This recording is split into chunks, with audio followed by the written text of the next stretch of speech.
On today's Locked On Cavs for Tuesday, January 30th, 2024, I am going solo to tell you about the Cleveland Cavaliers defeating the Los Angeles Clippers and Evan Mobley's debut, but Mobley's big return was stolen by a teammate. Hear about this and more on today's Locked On Cavs. You are Locked On Cavs, your daily Cleveland Cavaliers podcast.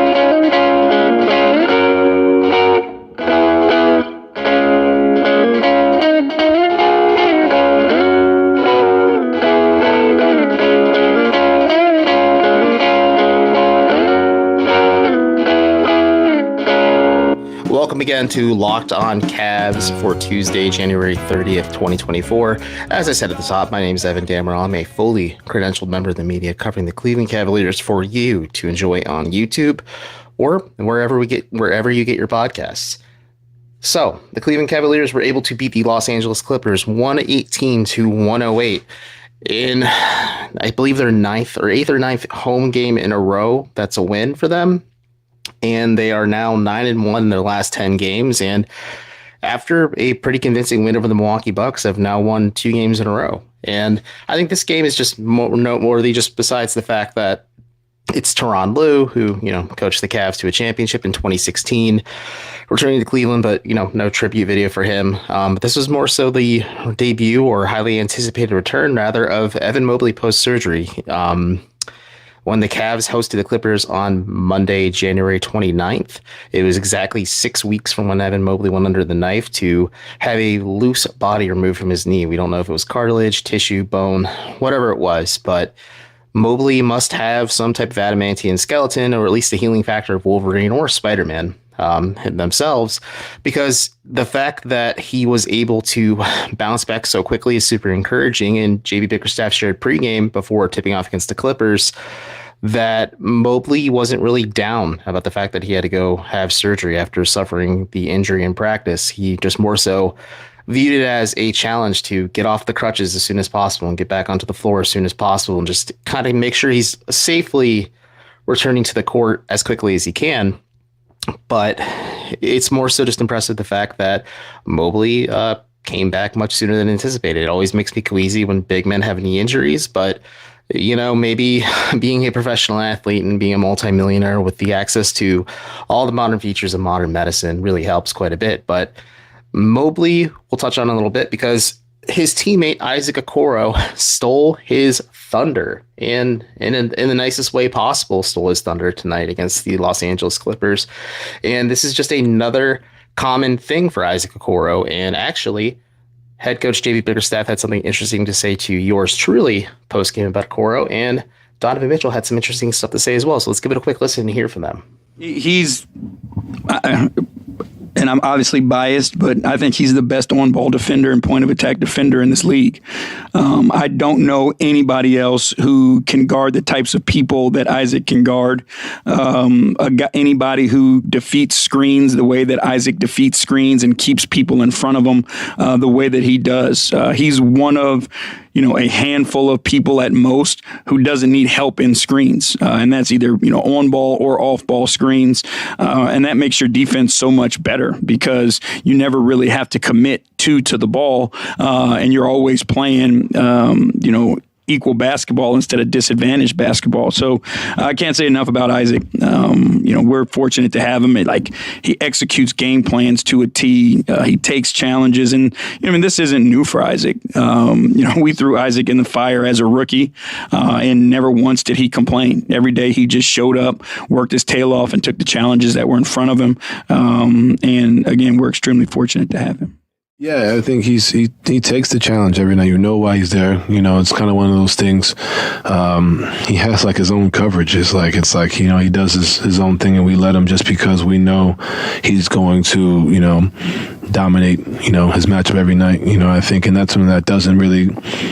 It's not spoken about, which it kind of pisses me off that it's not spoken about, just because he's a guy that's what he does, and he deserves a lot more credit. We give credit to the two bigs as we should. They are phenomenal. What they do, but I think a guy like Isaac Okoro, we pay attention to, and even not like tonight, he goes 3 for 4 from 3-point line, but we pay attention to, maybe he can't shoot, maybe he can't knock down a shot, but we forget what he's really good at and elite at, and I think that's kind of what the mainstream thing is to kind of not think about, what he does really well. And then you look at what he's doing on a night-to-night basis and making it tough on guys continuously. And it doesn't matter who it is, you know what I mean? And being able to understand that, sometimes not get the shots that he ultimately wants and still be able to put effort in defensively, still go out there on a night-to-night basis knowing that his job is going to impact us in a winning way that probably won't get talked about, which is unfortunate, which is why I'm so heavy on that he deserves the recognition, because this is year four in the league, and I've seen the growth in just a year that I've been around him. You know what I mean? So he's one of the tougher guys in the league to go at. It's not no easy night, and he's showing that on a consistent basis, and it definitely needs to be talked about. So, for context, Donovan Mitchell post-game was saying Isaac Okoro needs to have first-team all-defensive honors. JB Bickerstaff has more or less said the same thing, and lately Okoro has been one of the guys who has really stepped up in this world without Darius Garland and, at least for 18-ish games, Evan Mobley. And for context, here is Isaac Okoro's hit list recently. In 4 games against Damian Lillard, all without Evan Mobley and Isaac Okoro, he's held, or sorry, not Isaac Okoro, Darius Garland. Oh my gosh. Damian Lillard has been held to 26.5% shooting on 37 attempts from the floor. Trae Young, meanwhile, was held to 50% shooting by Isaac Okoro on 26 attempts from the floor. Paolo Banchero was held to 25% shooting on about 20 attempts from the floor. And that's in 3 games. Young was in 3 games. Lillard was in 4 games. Jaylen Brown, he's played twice. He's held Jaylen Brown to 12.5% shooting. And tonight against the Los Angeles Clippers, you really only saw Paul George, who fouled out of this game, and James Harden really get cooking when Isaac Okoro wasn't defending them, and that's mostly just through free throw grifting, as they tend to do. But overall, Isaac Okoro held Paul George to 30% shooting on 10 shots.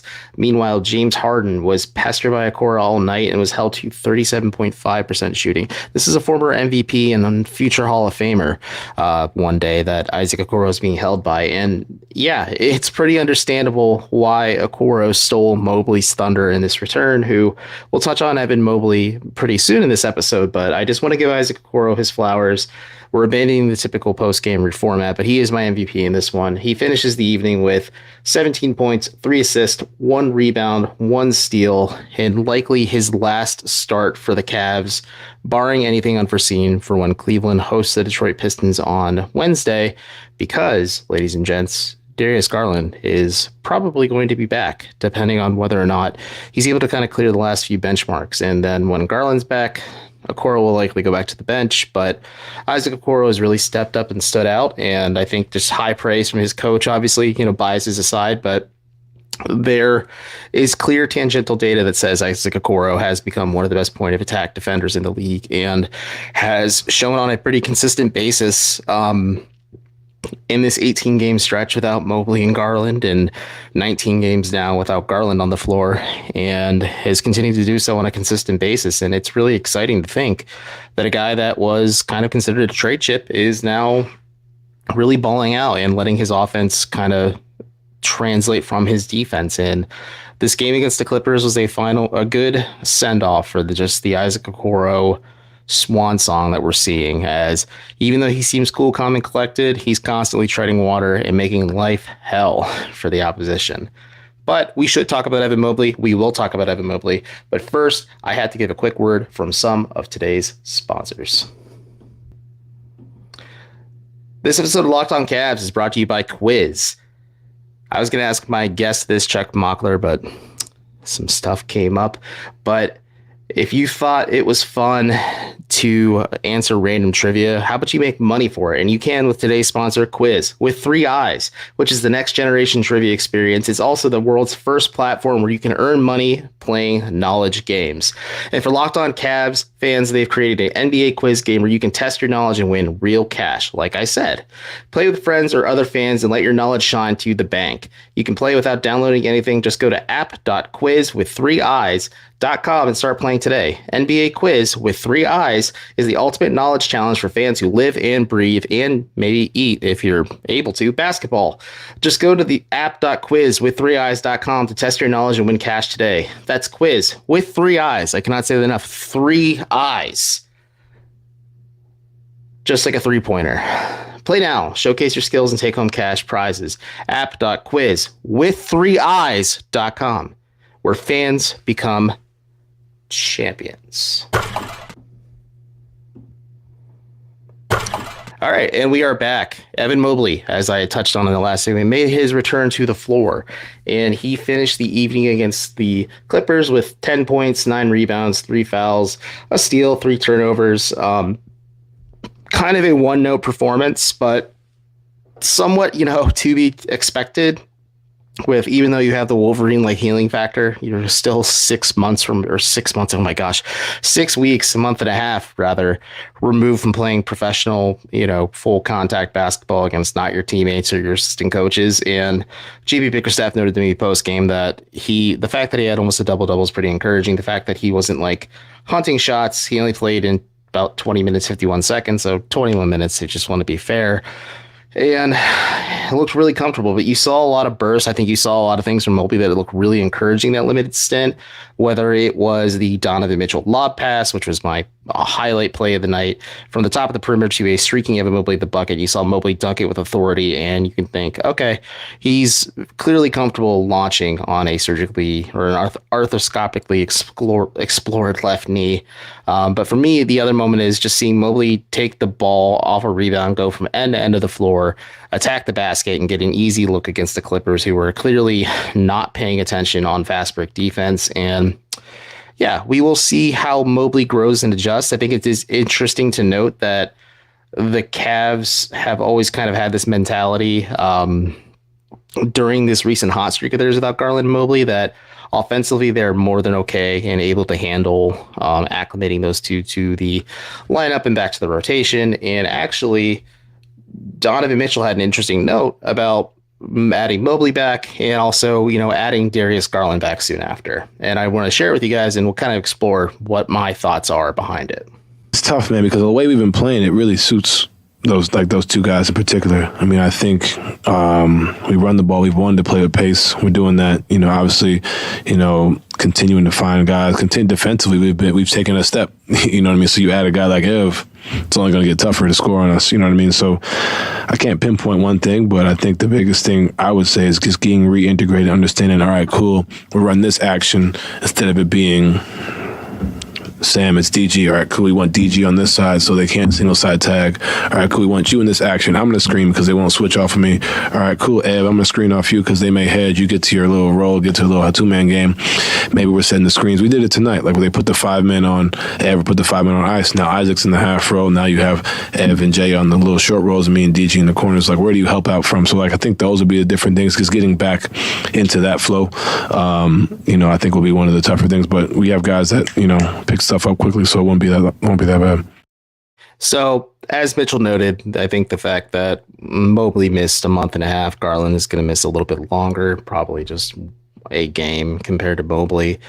There's going to be some learning curves. I think there's going to be a couple steps back. I think the Cavs having a cushion in their schedule against Detroit, then Memphis, and then San Antonio after that, like 3 pretty bad teams. And just Memphis, injuries played a part in that. But either way, I think this is a good way to bring those guys back slowly. And I think it's interesting because Mitchell had noted, like, there's a lot of sets that they run for Darius Garland off the ball. And this is something my co-host Chris Manning stressed quite a bit. Like, running Garland off the ball could be really beneficial for his growth and development and just kind of finding his footing with this new offense. Or at least in Mobley's case, JB Bickerstaff noted that the Cavs want to, at least once the minute restriction gets less and less until it eventually goes away, to more or less play the backup 5, especially now that Tristan Thompson was an idiot and got suspended for 25 games due to performance-enhancing drugs and human growth hormone and solving the mystery of why he turned back the clock in the first place. But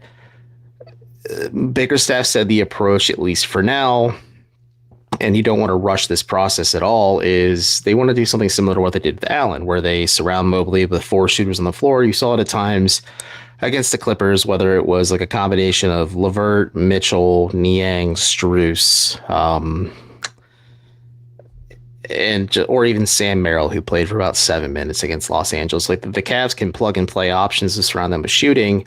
It just makes life easier for everyone. And I also think it can accentuate Mobley very well because Mobley can continue to shake the rust off and continue to attack the basket and also use his passing acumen and playmaking ability as a hub to get at guys that are streaking off of off-ball screens or cuts or actions or things like that, as Mitchell had noted. And I think there's a lot of ways to add versatility and depth to this roster and lineup. And also, Mitchell said he didn't want to seem like a smartass, but he did say that the Cavs do know better than myself, my Locked On Cavs legionnaires, or even the media who also cover this team, just because like they know what they have internally. They have an understanding of what does and doesn't work. But this is the way they wanted to play all season long. And I think now that they get to explore that, whether it's with Darius Garland getting a few more opportunities or not a few more opportunities, but plenty more opportunities, but also just like kind of learning how to thrive. But like Evan Mobley's going to be interesting. And another interesting note is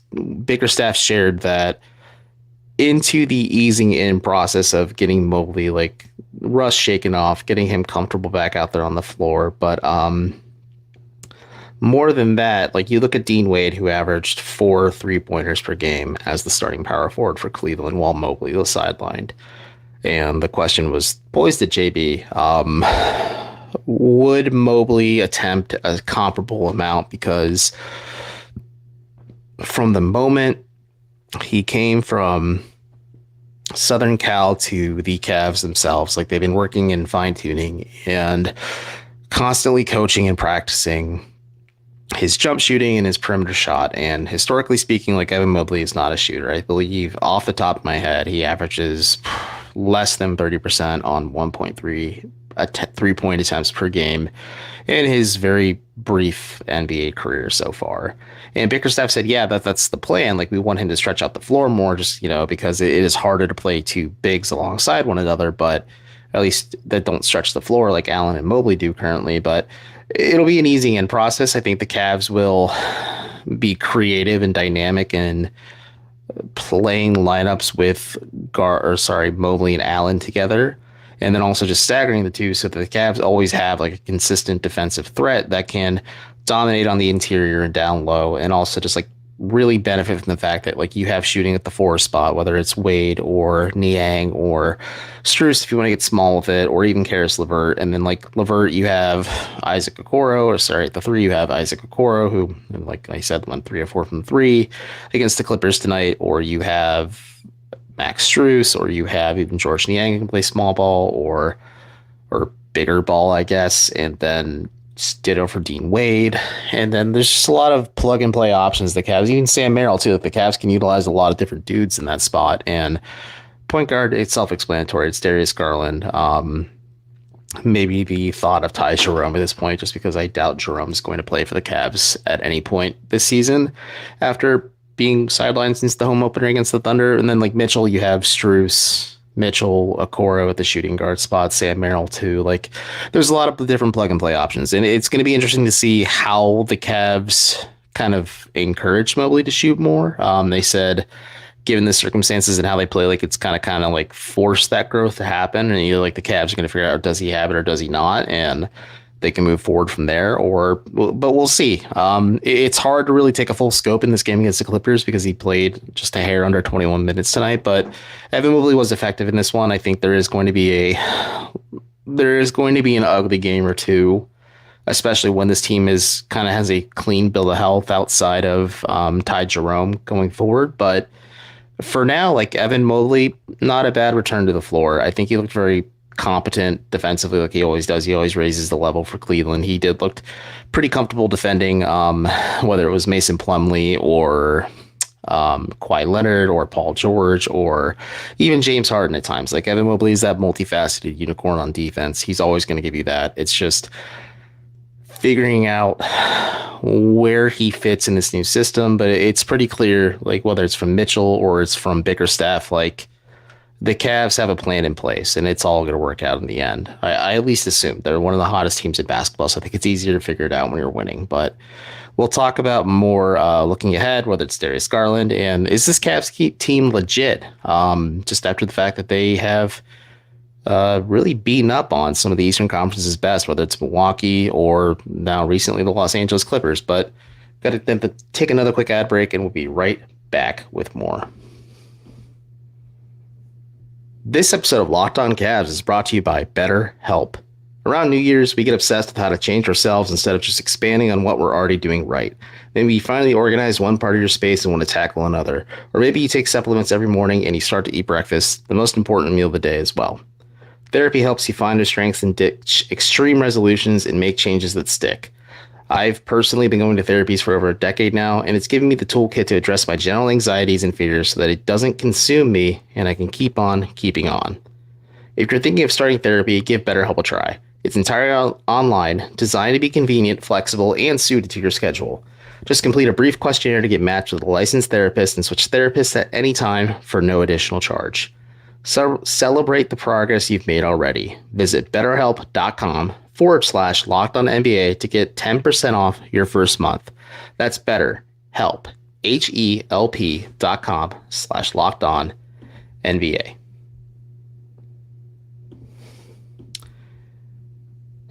This episode of Locked On Cavs is also brought to you by FanDuel. And unless you're Ronnie from Baltimore, happy Super Bowl season to those who celebrate from FanDuel, America's #1 sportsbook. If you're like me, Super Bowl Sunday is all about scoring the best seat on the couch, grabbing your favorite football snacks, figuring out the intricacies of a comedy podcast logistics leading to Taylor Swift going from Tokyo to Las Vegas, and placing some Super Bowl bets. FanDuel has so many ways for you to end the season with a dub, or 2, or 3, or maybe even 4, or 5, or 6. But not only can you bet on who will win Super Bowl 58, but FanDuel also has bets for which players will score a touchdown, how many points will be scored, and so much more. New customers join today and you'll get $200 in bonus bets if your first bet of $5, that's a $195 difference if you're doing the math, or more, wins. Just visit FanDuel.com/LockedOn to sign up. That's FanDuel.com/LockedOn. Make every moment more with FanDuel, yo, an official sportsbook partner of the NFL and the exclusive sports betting partner of the Locked On Podcast Network.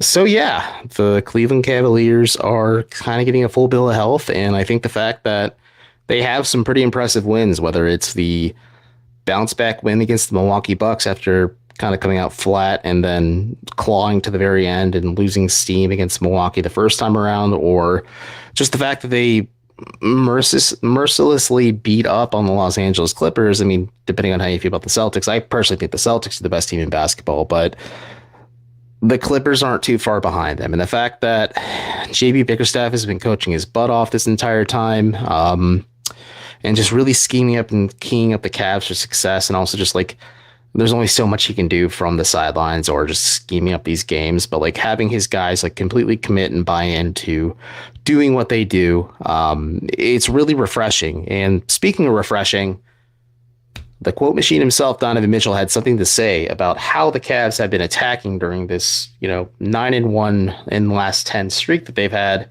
and just how it isn't just him. It is a collective effort. It is basketball socialism, comrades. Well, I feel like the easy thing to point to is, Cavs are winning because Diamond. That's not the case. You know what I mean? I think that's the easy thing for people to say who don't watch us play. You look at on a night-to-night basis, like I said, I give, like, Sam Merrill, been phenomenal. Craig Porter, been phenomenal. Jared Allen, Isaac Okoro, like, it's not just myself. It's not just DG, it's not just Ev. Like, there's so many guys that make up, what we've been able to do. And I think for me, it's important as a leader just because I feel like, one, people listen to what I say, and I think it's something that will get talked about, and also that I think they deserve to be talked about. They've put the work and they put the time in, and they're showing it on a consistent basis. They've shown it when we've lost 36 points and however many rebounds and assists with DG and Ev. Like, a guy like Isaac Okoro goes 5 of 10 from the field, 3 or 4 from 3, makes all his free throws, has 17 points and, holds different matchups. I don't know what the numbers are, but that's impressive against a team like the Clippers, who have been phenomenal. You know what I mean? Does the same thing against the Bucks with Dame. Like, these aren't just like teams that everybody expects us to be. These are teams that are championship caliber teams, and he's doing this against guys who are top 75 players, Hall of Famers, whatever you want to call them.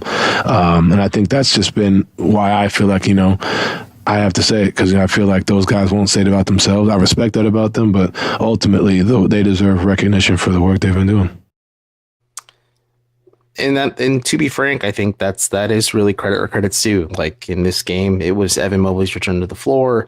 Donovan Mitchell almost ties his career high in assists for the second time in like 2-3 weeks at this point, and it was trumped by the fact that Isaac Okoro stepped up and locked down James Harden and Paul George and took the double responsibility of that. And if you look back to the previous game, it was Karis LeVert hitting a rainbow three-pointer that knocked the Bucks off. And the Cavs just kind of keep finding these unique ways to win, where it's not just the stars carrying them like last year. I really do think it is a case of basketball socialism, where the greater collective and the role players seize the means of winning production. And so as these Cavaliers march forward, grinding ahead, raising an iron curtain on the Eastern Conference, it'll be interesting to see what happens. I believe the Sixers and the Cavs are only not too far apart. They're not too far with New York either. I think it's going to be a very tight race between those three squads, and it's going to be a bit of a battle for third place in the Eastern Conference, especially because Cleveland still has a few games with New York. They still have 3 games with Philadelphia on the calendar too. They have a lot of just stuff ahead. And speaking of looking ahead, I will be actually talking with a friend of the program and the man with the nicest voice I've ever heard, and also even prettier face for radio. That was a compliment. Jordan Christmas will be on the show to talk to me about the Sixers in that third place race. But for the time being, the Cleveland Cavaliers beat the crud out of the Clippers. You could say they clipped the Clippers in this point if you really want to be creative with it. Actually, that'll be the title of this episode. But yeah, this was a really encouraging win. They won 119-108. The Cavs are 9-1 in their last 10. They've gone 6-1 in a very hard stretch of 7 games, including 2 contests in Milwaukee and this one against the Clippers, and even the Hawks or the Magic as well. Like, the Cavs keep finding ways to win, and it is not hard to be, or it is hard to not be bullish on their prospects, especially because with this team playing so well and how they're winning, and the fact that they have so many different guys stepping up, adding in Darius Garland and Evan Mobley, which is already another 30 to 40 points per game, a lot of assists and rebounds, is only going to make this team better. And if anyone thought or entertained the notion of trading these two, you're not an actual Cavs person paying attention. You're just a Browns fan who's tuning in after your quarterback blew it once again. But until next time, I am Evan Dammarell. This has been Locked On Cavs. And as we head out of here, I just want to remind everyone that Locked On has launched the first ever national sports 24/7 streaming channel on YouTube. Locked On Sports Today is here for you 24/7, 365, covering the top sports stories of the day with the local experts on Locked On, plus our national shows covering every league. So go to Locked On Sports Today on YouTube and subscribe to the first ever national sports 24/7 streaming channel on YouTube. As I said before, folks, I'm Evan Dammarell. If you're watching on YouTube, you know. But thank you for checking us out. Thanks to Jake Stevens for producing this episode as always. Thank you to Astro Radio for producing our intro music. I will be back with my co-host Chris Manning soon enough as we talk about trade deadline needs, and then I will be joining Jordan Christmas later this week to talk more about the race for third place. But until next time, bye-bye.